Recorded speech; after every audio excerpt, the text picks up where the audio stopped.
Okay, good evening. My name is Ed. My project is a portable signal measurement apparatus powered by Raspberry Pi, and I chose a 3 Plus. This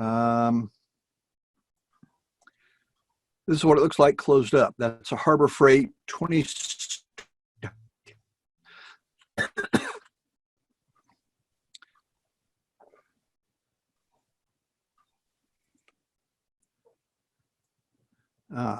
There we go. My hypothesis is that using test instruments to connect to Raspberry Pi, it's possible to build a portable system that performs many useful measurements generally not possible with a DMM. So I put in a scope, and the scope has additional functions. There should be a demonstration here. I could not upload it, don't know why.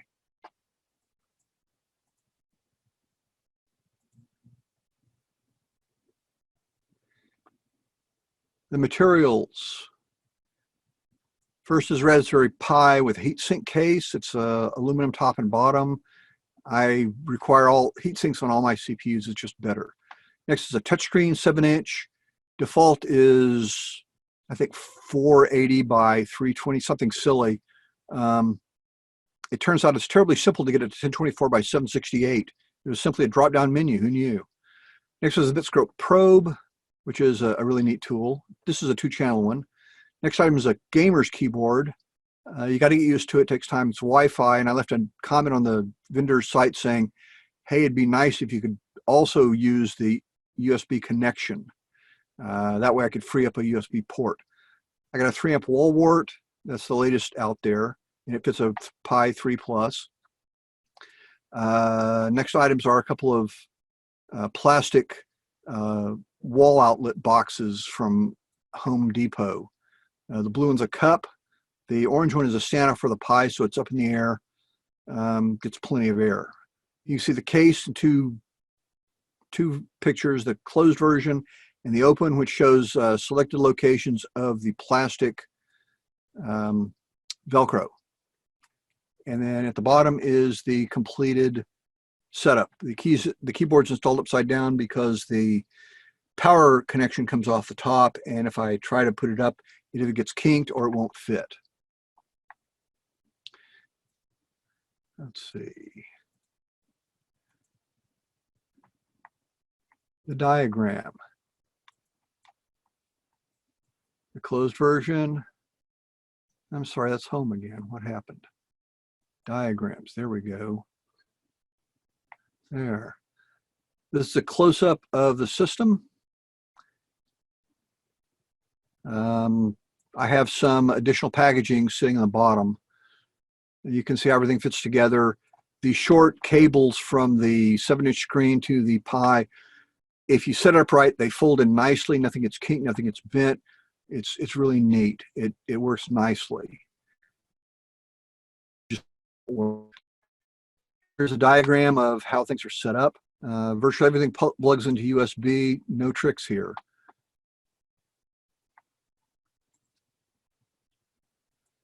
Data. Okay.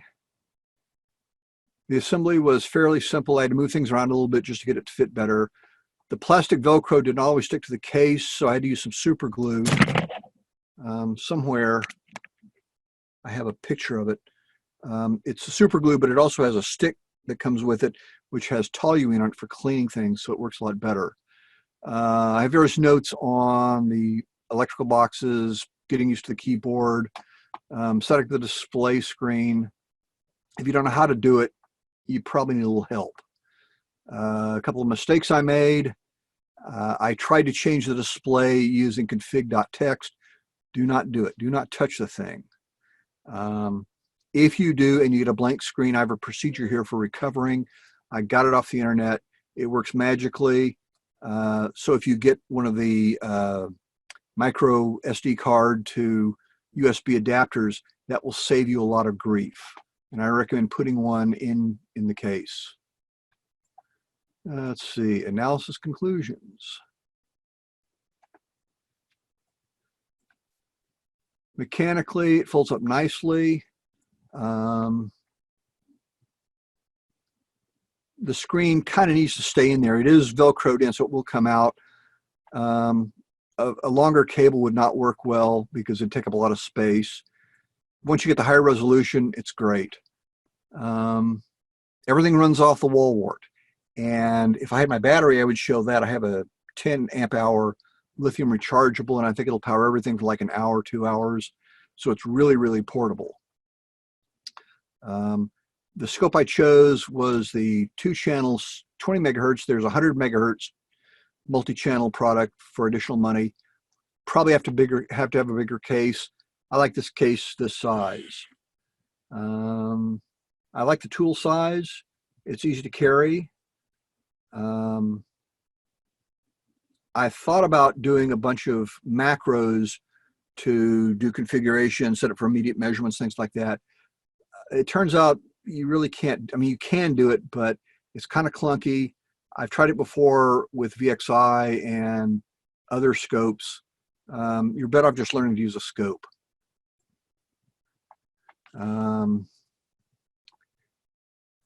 Let's see.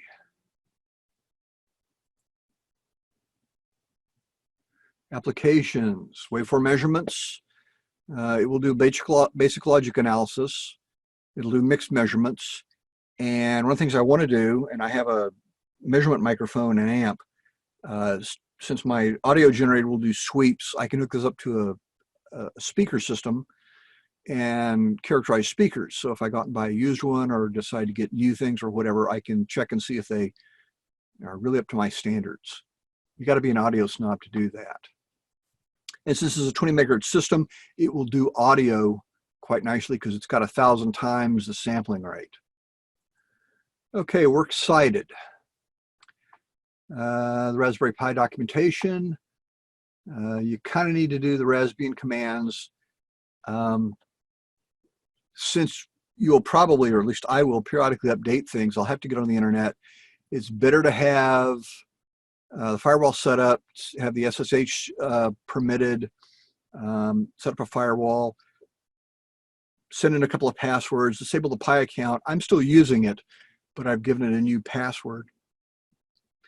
Just setting things like that means that if you're on the internet longer than you expect, or if you want to set this up to do remote logging, because there's an Ethernet port, so you could do that. Without these setups, you will very likely be hacked in a matter of hours, and you'll lose your nice shiny toy, and that's not good.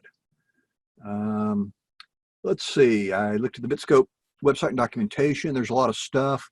A lot of stuff you have to download. You've got to do some installation. It's not hard, but the stuff you think that's installed, well, it may not be what you think. You have to play with it a little. And then I have the fix for the will not boot black screen only. Here's the link where I found this particular solution. There are others. It's something I just figure I need to know, and I recommend that you copy it. So let's see. That's not it. That is the presentation.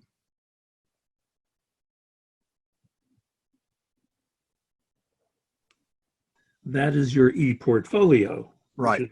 Great. Now we get to see the machine. Right. Now, how do I switch back? Go back to your share screen and unshare. Should be a little red tab. I see it. There we go. There we go. Okay. So I pull the keyboard off because that's where it lives, and I can play with it and do stuff. I spent some time playing around with trying to get this glare to go away, but I can't seem to get enough light in here. I mean, this is pretty bright, and you just can't see that. So let's see, can you see this? You can't seem to color the menus. Okay, now this is the part that's embarrassing. I have to click the power button. This stops spinning, and it takes 30 to 45 seconds for the scope to come on. And I've not figured out a way to speed that up. But I have everything already connected. So That's another minute or so that you don't have to deal with. And with any luck, it'll just click over and life will be good.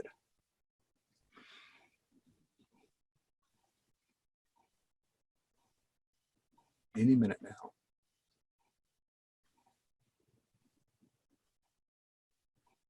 And in retrospect, I probably should have booted this up, but you kind of need to see how you start this thing up.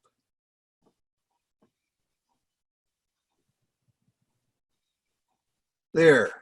Okay, and I've already got a signal. And let's see, waveform.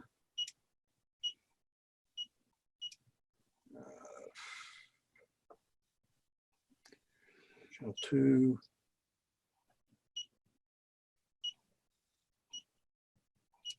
Yeah, that's a DC. So there's a DC signal. Who knew? So it just makes all these weird and wonderful measurements. And if I go far enough out, you see some really trick stuff. That's a post exponent, negative exponent,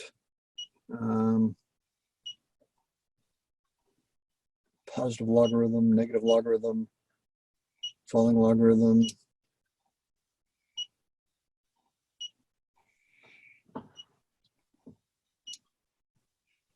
That's kind of neat. Multi-tone, random noise. I don't know what BCG is. Trapezoid, sync pulse. Ooh, an AM modulation signal. So yeah, there's the thing in all its glory. So as long as you can deal with, say, 18 megahertz or less, this is neat. And if you can keep it down to, you know, 40 or 50 volts or less, don't try to measure current and you're great. You guys can't see that, can you? I can kind of see it. We see a waveform moving.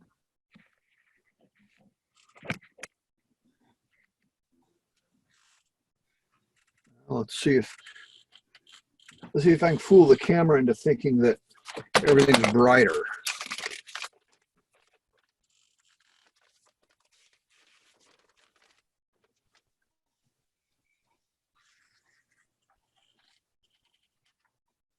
That doesn't help much, does it? No. It looks real nice here. Yeah, I probably need to demo this in person. It's really one of those things that, you know, when it's time to turn all the equipment in, I'll bring it in. You can see it. It's really weird and wonderful, and you can ooh and ah. Let's see. That is about it for the moment. I've got a bunch of other things I'm going to add to this simply because I realized, gee, with a few more things, this becomes almost a tricorder, and I want one. Sure, how to do this, because just putting this 7-inch display right in front of this monitor, how do you know I'm doing anything? I mean, how do you know? Because I had a couple of wires soldered on and they broke off, and I think I smoked a couple of LEDs. So my plan to use that seems to be not panning out because I can't make a connection, because I can't seem to solder, because I keep smoking things. Yeah, I have one. You said it was a bit scope, right? Correct. Is there a limited range on that compared to some of the oscilloscopes that we've used in class? It's a 20 megahertz scope. So if you want to measure, I mean, I'd go up to about 18 or 19 megahertz, then I'd call it good. If you want to measure real RF stuff, this is not up to it, unless you're doing just AM, right? You can't do FM. It's not high enough frequency. Okay. There's a 100 megahertz version. It's another 70 or 80 bucks. Goes up to 100 megahertz, which is middle of FM. Wow. And it's much larger than this. It's like the size of this signal generator. So you'd have to go to like the 3800 case, which is not a bad idea. And then you put a 10-inch display, and then it looks really trick. But it's not this tiny thing that's real portable, or as portable. Yeah, okay. Thanks. It's also a heck of a lot more money. Yeah, you got to wait for a 25% off coupon. By the way, I have the Loctite. This is super glue, and this has a stick that's basically just a felt. Basically just a felt tip. It smells like toluene. So you use this to wipe down the area you're going to glue to. Give it a few seconds to dry. Put this only on one of the sides you're going to glue. So either put it on either the Velcro or put it on the case, not both. Give it like 2 seconds and then get on the spot. Hold it down for 30 seconds. Leave it alone for a day, and it's going to be as good as it's going to be. And I haven't had a problem with it. So I think this works for this kind of case. This plastic will sweat out a little bit of oil. So that's kind of a downside. I don't think this stuff will last more than a year or two. So there probably needs to be a very different long-term solution for mounting everything, but I could just keep redoing it. That's an option. It's cheap. It's easy. What was the highlight of your learning experience with this project? Question goes to Ed. I don't know that I had a highlight. I had some very deep near disasters. Do those count? Sure. The blank screen will not boot. That was all kinds of fun. It was like, last Tuesday when it or last Monday when it happened. 2 days ago, my signal generator died. I tried to turn it on, turn it off, absolutely nothing. And it turns out my power socket is a bit loose. So I had to wiggle it a little bit, and suddenly I have 120 volts AC to the thing. But I was thinking, now how am I going to do this demo with no signal generator? Oh, joy. The value of this is that you've got to make sure you have reliable test environment and development environment. And you have to sort that out up front, and you have to periodically check it, because when something takes a dump on you at the last minute, it's just needless stress. And let's go ahead and give Ed a round of applause for a great presentation. Yes. Thank you. Well done, well done, well done.